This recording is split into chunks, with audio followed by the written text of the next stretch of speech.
खबरें जो आपको सीधे जोड़ती हैं हमसे, जिनका आपकी जिंदगी पर होता है सीधा असर।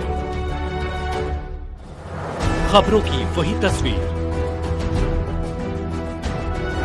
बिना बदले बिना डरे, जज्बा सच का लिए, सच दिखाते हैं।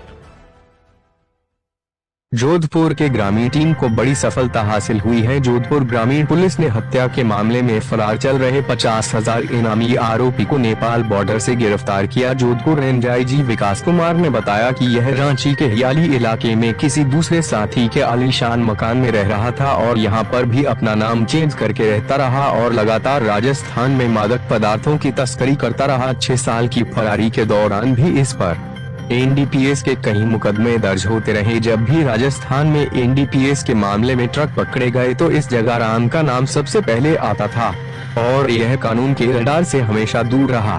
पहली बार जब इस जगाराम का नाम सामने आया और पता चला कि यह झारखंड से अपना नेटवर्क ऑपरेट कर रहा है, उसे समय तक पुलिस के पास इसकी किसी प्रकार की जानकारी नहीं थी। जब पुलिस ने पता करना चाहा तो इसकी अलग अलग दास्तान सामने आती रही।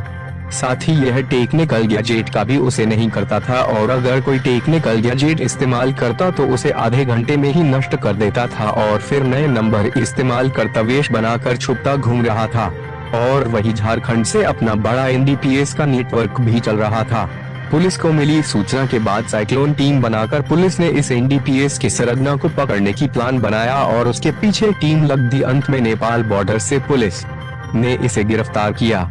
पुलिस ने गिरफ्तार करने के साथ ही जोधपुर लेकर आई और अब इसे बाड़मेर भेजा जाएगा। इस आरोपी पर कई मुकदमे विभिन्न थानों में दर्ज है और एक हत्या के मामले में सजायाफ्ता है। वहीं आपको बता दें कि हत्या के मामले में आजीवन कारावास के बाद पैरोल मिली थी और इसी पैरोल का फायदा उठाकर जगाराम फरार हो गया था। पहले यह उड़ीसा, झारखंड और उसके बाद अंत में नेपाल में जाकर बॉर्डर पर छिप गया था। पुलिस ने इसे एक होटल से दस्तयाब किया और गिरफ्तार कर इस पर पुलिस ने शक्ति बरती तो इसने अपने आप का सही नाम बताते हुए सारे गुनाह कबूल किया। जोधपुर राजस्थान से मनीष मेहता की रिपोर्ट। दुर्दांत खूंखार अपराधियों के विरुद्ध लगातार मुहिम छेड़कर लगातार उनकी धरपकड़ कर रही हैं। उनके खिलाफ एक बड़ा अभियान छेड़ती है और हर एक अभियान जो चलता है वो एक स्पेशल विशेष नाम के साथ चलता है, जो एक छद्मकूट नाम होता है और उस ऑपरेशन के नाम पर वो नाम चलता है, जिसमें विशेषकर एनडीपीएस से जुड़े हुए तस्कर, क्योंकि इस क्षेत्र में एनडीपीएस का कुप्रचलन कुछ ज्यादा ही दिखा है, हाल के दिनों में बढ़ता भी प्रतीत हुआ है। तो उसको लेकर एनडीपीएस के जो अपराधी हैं, बड़े वांछित दुर्दांत कुख्यात अपराधी, उनके विरुद्ध मिशन मोड में कार्य होता है। उसी की एक नई कड़ी के रूप में ऑपरेशन ओल्ड मॉन्क चलाकर एक कुख्यात अपराधी जो 50,000 रुपए का इनामी भी है, 2010 में जिसने बड़ी नृशंस हत्या की, एक हत्या के बाद उसको आजीवन कारावास की सजा हुई। सजा भुगतने के दौरान पेरोल मिली और पेरोल से फरार होकर उसने अपना अड्डा, अपनी पहचान, अपना कृतित्व, अपना व्यक्तित्व सब कुछ बदल लिया। अपराध की दुनिया में पूरी तरीके से कूद पड़ा और मादक द्रव्यों की तस्करी का एक बड़ा किंगपिन बना। इस व्यक्ति का नाम है बिरमाराम उर्फ बीराराम, जो चौटन बाड़मेर का रहने वाला है। 2010 में पहला मुकदमा हुआ हत्या का और उसके बाद 2018 से पेरोल से फरारी करके यह राजस्थान छोड़कर झारखंड के रांची एवं चतरा इलाके में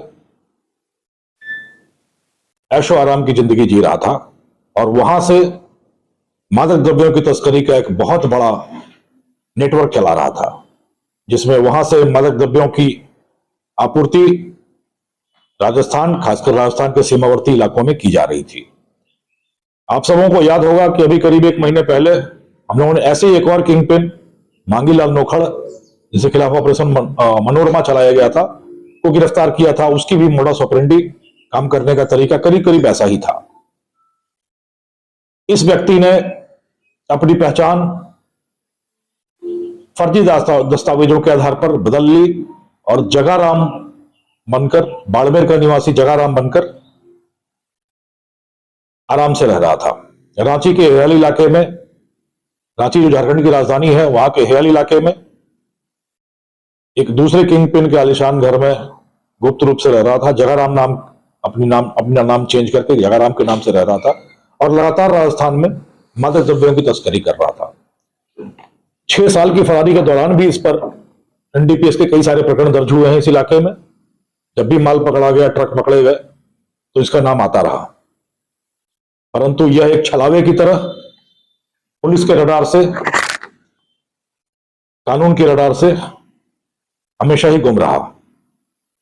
पहली सूचना हम लोगों को जब हमने इस व्यक्ति का नाम सुना, ये एक व्यक्ति है जो झारखंड से इस नेटवर्क को ऑपरेट कर रहा है, तब इसकी पहचान और इसकी पृष्ठभूमि पुलिस को नहीं पता थी।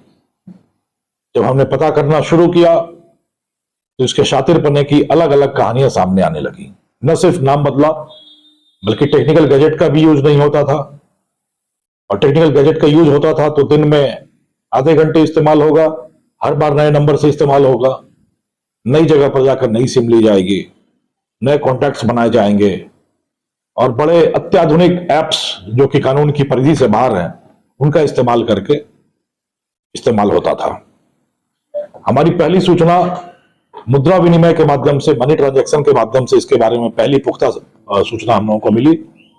जब हम लोग रांची और झारखंड और राजस्थान के बीच के मॉडल को ट्रैक कर रहे थे, तो पैसों का आदान प्रदान इलेक्ट्रॉनिकली हो रहा था, और वह जिस अकाउंट में हो रहा था, पहला शक यह हुआ, संदेह यह हुआ कि बीरमाराम तक ही जा रहा है।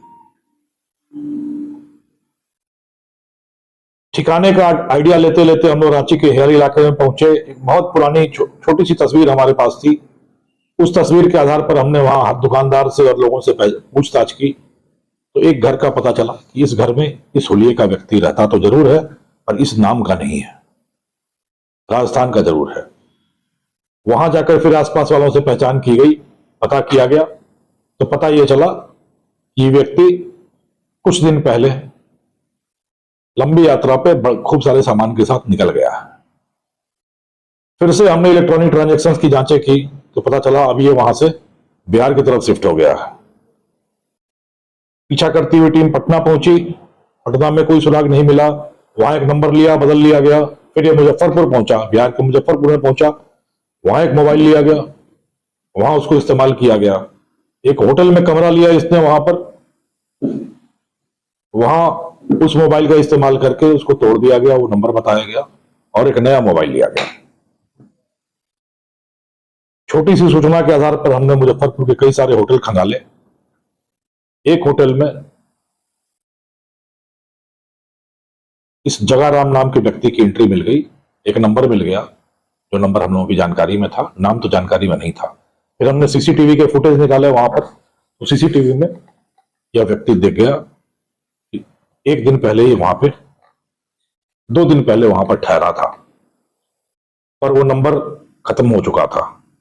फिर उस होटल के लोगों से हमने पूछताछ की। वहां एक सफाई कर्मी ने हम लोगों को बताया कि वो कुछ इस तरह के धंधे की बात कर रहा था, जिसमें मुझे भी कुछ मदद करने की बात कह रहा था। और बात ये आ रही थी कि नेपाल से झारखंड का धंधा थोड़ा सा रिस्की हो रहा है। नेपाल से कम दाम में 50-60 हजार रुपए किलो में अफीम लाई जाए और लाके फिर राजस्थान सप्लाई की जाए।